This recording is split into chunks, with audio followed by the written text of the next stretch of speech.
You ultimately decided that you were going to run for Congress in a really tough Texas district. The districts downtown Dallas had been redrawn. You know, I was supporting a congressional candidate up there in North Dallas. You were running down there. And what led you to say, I think I need to take the next step and I'm going to run for Congress to see if I can help be part of the solution, rather than just being one of the many people sitting back and saying, I can't believe this, I'm so upset by this, and maybe just giving money to a candidate? What made you decide you were going to cross that line and you were going to try to run? And this is 2022, so this wasn't that long ago. And unfortunately, that district was very, I don't want to use the word rigged, but it was configured to go one way and one way only. But somehow you managed to almost get 40% of it. It was, it was a clear, win, but they were supposed to win. They drew the home field up to the point where it was almost impossible for somebody to win. But almost 40% of those voters went with you, which means they heard the message, they heard what you were talking about, and they knew that that was what we needed. Tell me a little bit about that, but more importantly, what was the encouragement and decision to go, you know what, I'm not going to sit here and complain, just give to a candidate, I'm going to be the candidate. Take us through how you process that. Well, I'll tell you, talk about a learning experience. That was, man, I learned so much, and more than I learned, I confirmed a lot of the things that I thought I already knew about government and how it really works in Washington. But I was at a station in my life where first of all, I didn't really have to worry about my family's security. You know, I've had two favorable exits by selling the companies that I built from scratch.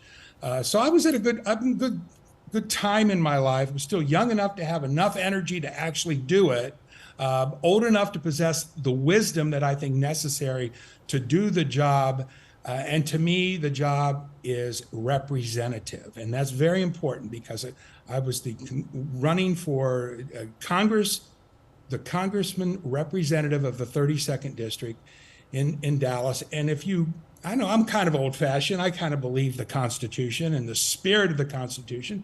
The spirit of the Constitution said that these representatives, number one, they live in the district. I live in the heart of the 32nd district. People ride up and down, go past my house, big yard sign, they beep the horn. That's where the candidate lives. And I'm very proud of that because I think it's difficult to represent people when you're not even amongst them. You don't even live there. Currently, I ran against Colin Allred, who's the congressman that is the incumbent that defeated me. He lives in Washington, D.C. He left the district years ago.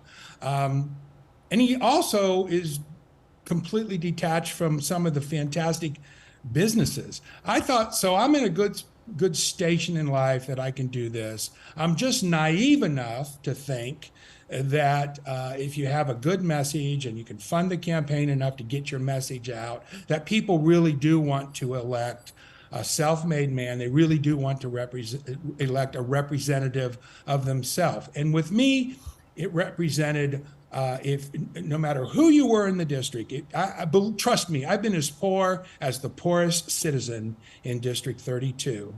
And I'm also worked my way out of that to where reasonably wealthy, and I could relate to those people too. I covered this broad spectrum. I thought I'd be an excellent representative to go to Washington with a simple message. Government needs to serve us instead of us serving government. We need to make government smaller. Government needs to get out of the way so free enterprise in the free market can get back on track so we can have a lot of natural job creation, not government jobs, but natural job creation through the growth of these wonderful businesses that were started with the entrepreneurial spirit. I thought I had the background for it. I know what the responsibility of employing others. I've had thousands of employees over my career. Every one of them, their check was good on Friday, every time. I just thought I had the right stuff. What I didn't know is it's very difficult to defeat an incumbent. It's more difficult to run as a Republican, and I'm a Republican in a predominantly blue Democrat area, and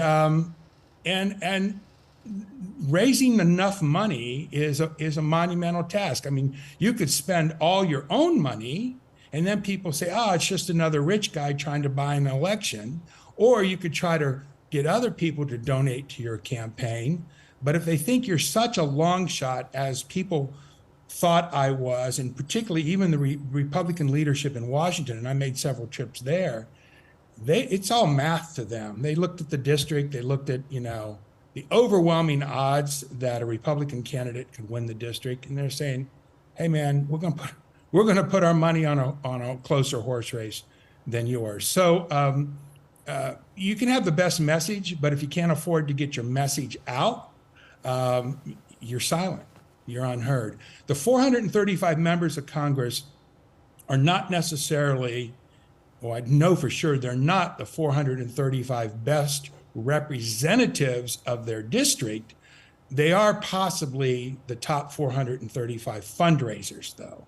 And the system is designed to keep incumbents in office. They get to Washington, they get drunk on the power and the prestige of being a member of Congress. It's highly partisan.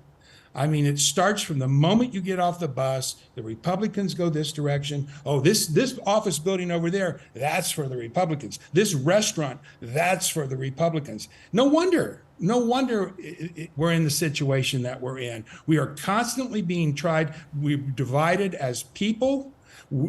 Everybody is trying to put us into smaller and smaller and smaller groups and divide us further and further. And it starts in Washington. And the reason for that is because the more divided we are as a people, the weaker and the more silent our collective voice is. There you go.